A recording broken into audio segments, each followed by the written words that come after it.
Continuamos entonces con la audiencia y para resolver la inquietud del apoderado de la parte demandante, si se lee la demanda en el hecho 16 al folio 13 del expediente, se dice lo siguiente. Si bien el departamento, mediante la resolución 161 de 2008, realizó un reajuste de precios como mecanismo transitorio para la recuperación del equilibrio económico del contrato, también es cierto que el mismo aún se encuentra quebrantado en razón a lo señalado en el ordinal anterior y al mayor tiempo de permanencia en la obra, aspecto que todavía no ha sido reconocido por el departamento y que también representa un considerable incremento en los costos que tuvo que asumir el contratista, lo cual constituye otro factor en el desequilibrio económico del contrato. Si me refiero al anterior, a lo señalado en el ordinal anterior, se dice lo siguiente al hecho 15, folio 12. No obstante lo anterior, la administración departamental, para garantizar la ejecución de la obra y la satisfacción de la necesidad de la comunidad, se vio abocada a celebrar el adicional número 6 por valor X, etcétera, etcétera, adición que se realizó a los precios iniciales del contrato, haciéndose necesario el respectivo reajuste de precios. De estos dos hechos de la demanda, infiere entonces el despacho la tesis del demandante, o trae a la tesis del demandante lo que se señala. El departamento, con el fin de restablecer el equilibrio económico del contractual, realizó un ajuste de precios al contrato 417 mediante la resolución 161 de 2008. Creo que no es otra la conclusión que puede uno extraer de esos dos hechos de la demanda y que en efecto lo que reclama el demandante es que así como se hizo con la 161 de 2008, se haga en relación con el adicional 6 que yo he aclarado, es el adicional 7 realmente. ¿No hay problema? Listo. Entonces, estando, digamos, precisos en los hechos de acuerdo, en las tesis de las partes, diríamos entonces que el despliegue probatorio del proceso estará encaminado a determinar si la mayor cantidad de obra del adicional número 6 de 3 de agosto de 2009 debe ser objeto de ajuste de precios en los términos de la resolución 161 de 2008 y si debe hacerse un reconocimiento al contratista, hoy demandante, por concepto de la administración durante el tiempo de la mayor permanencia en obra. Esos serían, digamos, como los dos aspectos que encuentra el despacho. Habría que tener por probados y hacer el despliegue probatorio en el presente proceso. Sobre esa base, entonces, diría yo, las preguntas que tendría que resolver el despacho son las siguientes. Los costos de las obras a que se contrajo el adicional número 6, suscrito el 3 de agosto de 2009 y que obra a folio 511, deben ser cancelados conforme a los precios unitarios pactados en el contrato número 417 de 2005 o pagados atendiendo los precios vigentes a la fecha de su ejecución. Eso resuelve la primera pretensión a la que yo me refería inicialmente. Y en segundo lugar, los costos de administración por la mayor permanencia en la obra que, dicho sea, no están en discusión, deben reconocerse por el solo hecho de la modificación en el plazo del contrato. O la siguiente pregunta, los costos de administración por la mayor permanencia en la obra deben reconocerse solo si no son atribuibles al contratista. Esos serían, digamos, los tres aspectos que resolverían a juicio del despacho las pretensiones que inicialmente se formularon y en esa medida las pruebas que este despacho decretará más adelante tendrán una referencia directa y clara a estas circunstancias que hemos puesto en conocimiento de ustedes en esta audiencia. ¿Alguna intervención? Bueno, sin intervención de las partes, entonces queda fijado así el litigio y queda notificado en estrado lo anterior. Procede entonces interrogar al departamento de Boyacá en condición de demandado para determinar si hay alguna posibilidad de conciliación sobre el objeto del litigio, que ya acabamos de fijar, no sobre otro aspecto, y si esta propuesta que pudiera usted plantearnos fue sometida al comité de conciliación de ser necesario. Tiene el uso de la palabra. Sí, honorable magistrada, mediante sesión ordinaria del 5 de febrero del 2014, el Comité de Conciliación tomó la determinación de no conciliar en el presente asunto conforme a efectivamente las pretensiones de la demanda que se marcan en la fijación del litigio. Por lo tanto, me permito allegar la constancia que está firmada por la secretaria técnica del Comité de Conciliación. Muchas gracias. Ya la incorporamos al expediente de un momento. Si no hay una propuesta de conciliación por parte de la entidad demandada, pues huelga entonces interrogar en ese sentido a la parte demandante. No obstante, le pregunto a la señora agente del Ministerio Público si está interesada en intervenir al respecto. No, pues sí sería de pronto conveniente escuchar qué fundamentos tuvo el departamento, si ellos insisten obviamente en la posición adoptada en la contestación de la demanda, o si de pronto varió alguna situación frente al análisis que se hizo al interior del Comité de Conciliación. Para esto Gracias. quisiera leer la constancia, la certificación del secretario técnico. ¿Tiene una copia? ¿No? Ya sé. Entonces yo creo que podríamos mirar qué dijo el acta. Atendiendo la solicitud del agente del Ministerio Público, me permito leerla.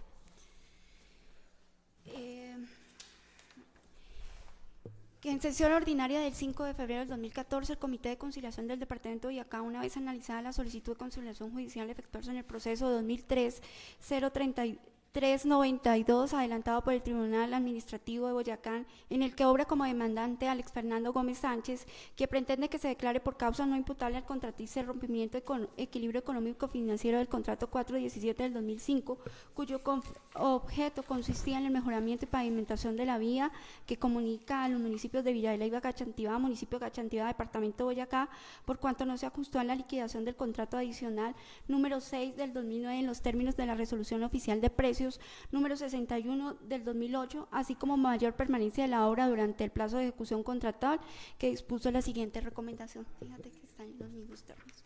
No conciliar. Las partes, al celebrar un contrato estatal, estiman beneficios y asumen determinados riesgos financieros de forma a su ecuación económica y como financiera, la cual debe mantenerse durante su cumplimiento, sin que de manera alguna se trate de un equilibrio matemático, sino en una equivalencia razonable que preserva la intangibilidad de las pretensiones. No desconocimiento, por supuesto, los riesgos contractuales que jurídicamente les incurran a ellas a asumir, ni siendo indiferente a la conducta asumida por las partes durante su ejecución.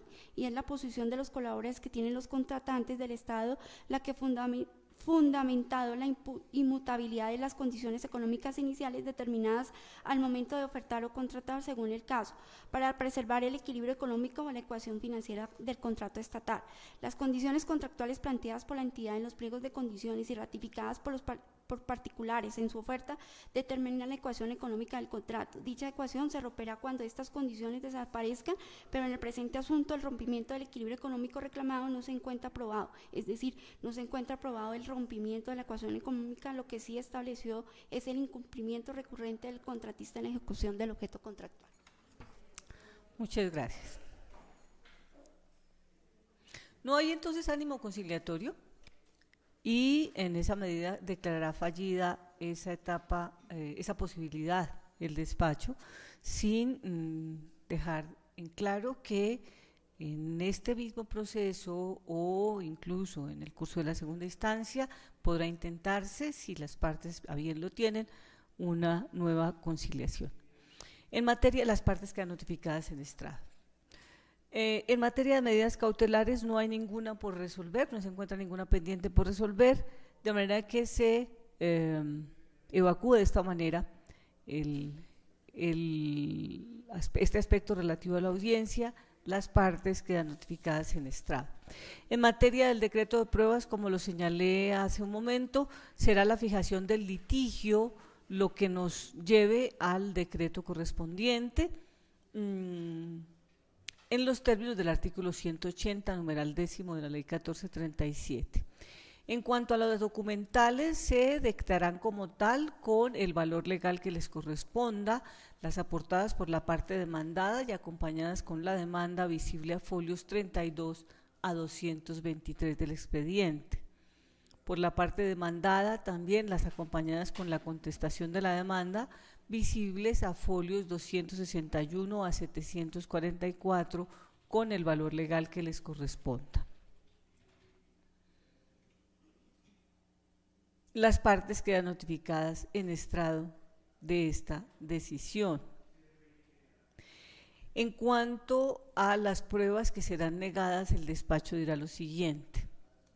Se niega la solicitud del demandante, que aparece a folio 28, para librar oficios al representante legal del Departamento de Boyacá a fin de que acredite la existencia y representación legal del ente territorial.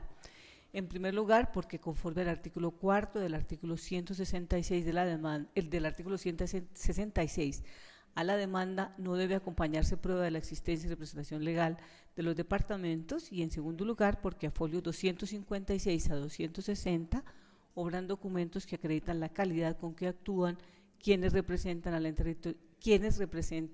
al ente territorial en el presente proceso.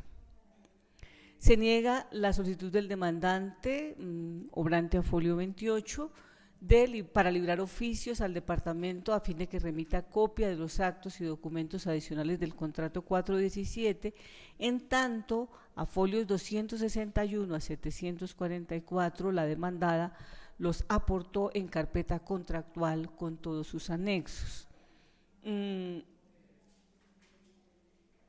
Las partes quedan notificadas en estrado de la anterior decisión. Sin recurso de las partes en relación con la testimonial que fuera solicitada para que el señor Marco Tulio Díaz Jiménez, en su condición de interventor en el contrato 417 de 2005 y pedida por la parte demandada a folio 255, ella también será negada en tanto, conforme al artículo 212 del Código General del Proceso, además de señalar el nombre, el domicilio y el lugar donde puede ser citado el testigo, debe enunciarse concretamente los hechos objeto de la prueba, lo cual se echa de menos en esta solicitud. Las partes quedan notificadas en estrado de la anterior decisión. Sin intervención de las partes, el despacho ha considerado decretar de oficio las siguientes pruebas que, por supuesto, resultan, digamos, importantes para llevar a la respuesta de las inquietudes que se han formulado en la fijación del litigio. En primer lugar,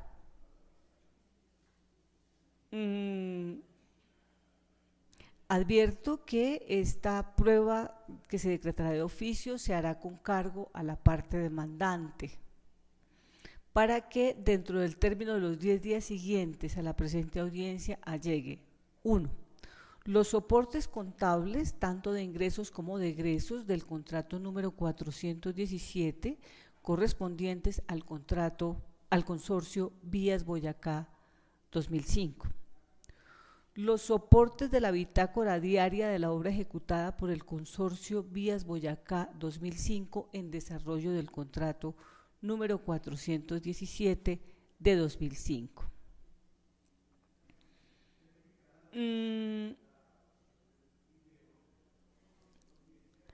A la parte demandada, para que allegue los siguientes documentos dentro de los 10 días siguientes, el despacho decreta las siguientes pruebas de oficio. 1. Para que se aporte copia de la resolución número 161 de 2008, expedida por el Departamento de Boyacá, y a la que hace referencia los hechos de este proceso. Que el departamento aporte los documentos que contengan los reajustes de precios efectuados al contrato de obra pública número 417 de 2005.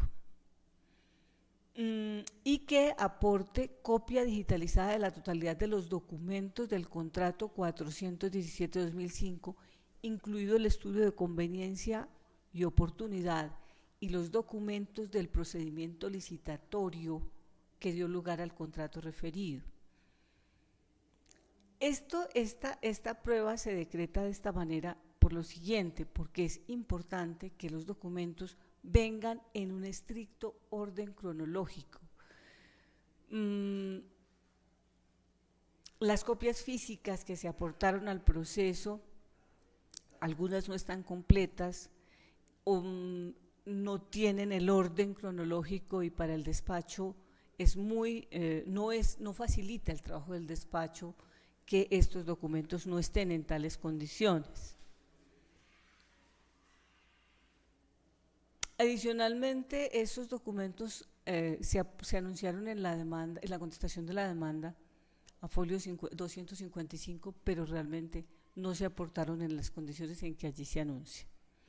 He de advertir que el incumplimiento de las cargas procesales impuestas tanto a la parte demandante como a la parte demandada podrán acarrear las sanciones de que trata el artículo 44 del Código General del Proceso. Las partes quedan notificadas de la anterior decisión en estrado y se les pide de manera comedida por parte del despacho se cumpla con ello de manera puntual. Esto a efecto de lograr un desarrollo adecuado del proceso, puesto que en esta audiencia se fija la fecha para llevar a cabo la audiencia de pruebas, que será el 4 de marzo de 2014 a las 9 de la mañana, con el fin de incorporar al expediente las pruebas que fueron decretadas a solicitud de las partes y solicitadas de oficio por el despacho. Se recuerda la obligatoria comparecencia a esa diligencia. De igual manera, de no ser posible por una circunstancia debidamente justificada el allegar la documental o si la documental decretada, es claro que la audiencia de pruebas tiene una duración ininterrumpida, según lo señala la norma, de 15 días, por consecuencia, para que se tomen las medidas por parte de ustedes para, si fuese necesaria tal continuación. Por último, preguntar e interrogar a las partes y a la señora agente del Ministerio Público si desean dejar alguna constancia de lo que ha sucedido en esta audiencia, el uso de la palabra para la parte demandante. Sin ninguna constancia, honorable magistrada. Gracias. La parte demandada. Ninguna constancia, honorable magistrada. Gracias. De mi parte no hay ninguna observación en cuanto al desarrollo de la audiencia. Gracias. En estas condiciones, entonces, se da por finalizada la audiencia inicial dentro de este proceso y verificado previamente que haya quedado grabado el video y el audio que hará parte integral del acta, que se pondrá para la firma de ustedes a disposición en un momento. No siendo otro el objeto, se da por terminada, siendo las 9:50 de la mañana del 6 de febrero de 2014. Muchas gracias.